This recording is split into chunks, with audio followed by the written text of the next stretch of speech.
So this section on market structure, I've actually put a few sections together because we can cover them all at once. So it looks like a lot, but it's not so much.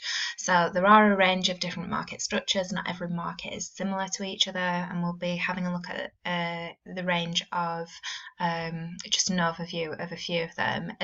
The year one, in the year one course even, there's more focus upon competitive markets, or sometimes called perfectly competitive markets, and monopolies. So we'll look in more detail at perfectly competitive markets, but it's not in the detail that you'd look at it in the second year, because you don't have to have the formal model of perfect competition to be required. I'm going to look at the effect on the market as well of having a competitive marketplace. So market structure just means the characteristics of a market, and this really depends upon the strength of barriers to entry and exit. These are the things that can stop a firm from entering a market or from leaving a market. So if there are very strong barriers to entry, for example, these could be patents or legal barriers, or the costs of setting up a business, or that the business gains a lot from economies of scale. So if you enter the market, it's very hard to compete with the firms that are already in the market. We call these incumbent firms. So there can be various barriers to entry. I think the really good thing to think about when we think about barriers to entry is think of an industry like the soft drink industry or the airline industry, and then think, what is stopping me from entering that industry? And all of those things stopping you from entering the industry would be what we call barriers to entry. This will determine the strength of these barriers to entry and exit, will determine the number of firms. So competitive, when we're looking at a competitive marketplace, we mean where there's usually a high number of firms and there's downwards pressure on prices. It's going to determine the size of the firms in the market. The more firms, usually the smaller the market share, the fewer the firms, the larger the market share. Whether they're price takers or price makers, this is very much a second year concept, but we'll just have a brief overview of what that means. And the market structure also depends upon the nature of the product. Are there substitutes for the product? Is it a unique product that's only sold by one firm in the market, so there aren't substitutes? Are the products very similar to each other in the market, or is there what we call product differentiation? So these are slight changes, slight variances between the products that different firms in that market sell. So thinking about soft drinks, there's lots of variances, there's lots of different types of soft drinks. And the nature of the product will also determine whether they're price takers or price makers. But this concept of price taking and price making is very much in the second year. So this is a spectrum of market structures.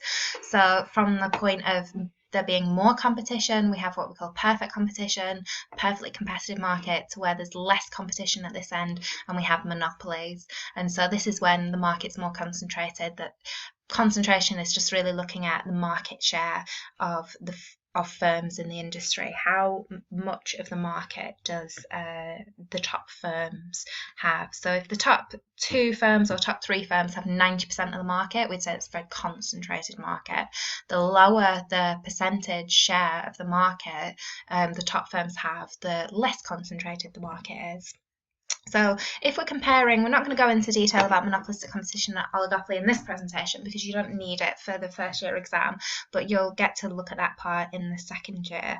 But if we're comparing perfect competition with monopoly, the strength of the barriers to exit and entry and exit are very weak, or there's none in perfect competition, and they're very strong, and there's lots of barriers to entry for markets that have monopolies in there. And that makes sense because then that leads to lots of firms in the industry for perfect competition, and only with our theoretical pure monopolies, only one firm in the industry.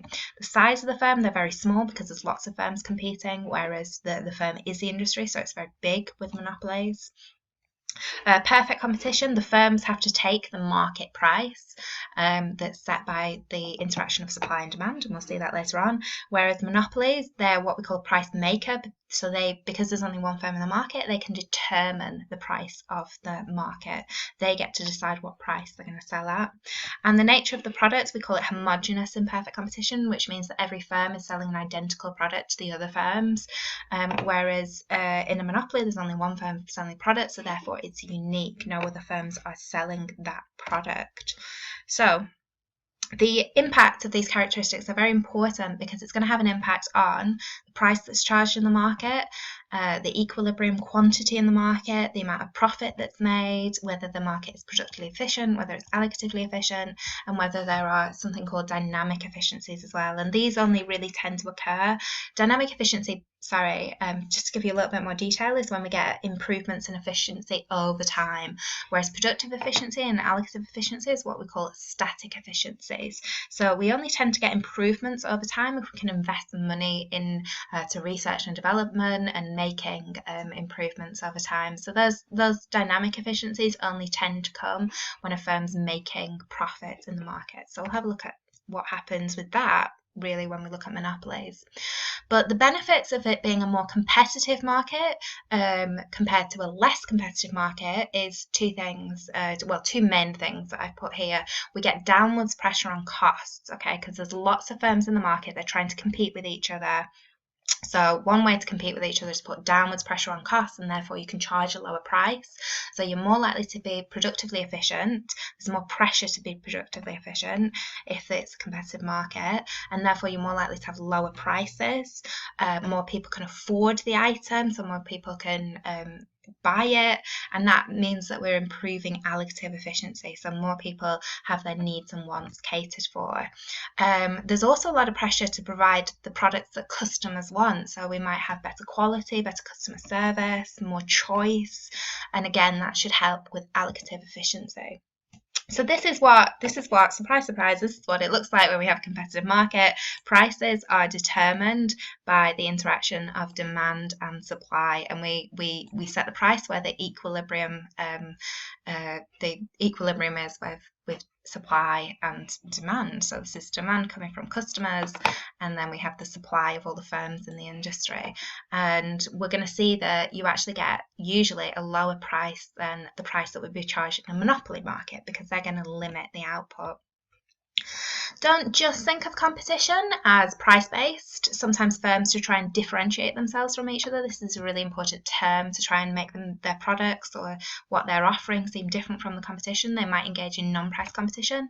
So we might see branding used. So branding usually means that customers are willing to pay a little bit more because the brand represents something to that customer. Maybe it represents trust or status or whatever that is that it's representing. And customers are willing to pay a price for that. Non-price competition could be customer service, just a better experience, an all-round service with your product, because it's very rare that you just want the good. Sometimes you need help with using that good and choosing that good. And it might mean better quality as well, a more reliable product. So this has been a quick presentation, but it has actually covered all of the specification objectives. So characteristics of a perfectly competitive market is there's lots of small firms competing with very low barriers to entry, and they're selling usually a very similar, in a perfectly competitive market, they're selling a homogeneous product to each other. Price is going to be determined by the interaction of demand and supply.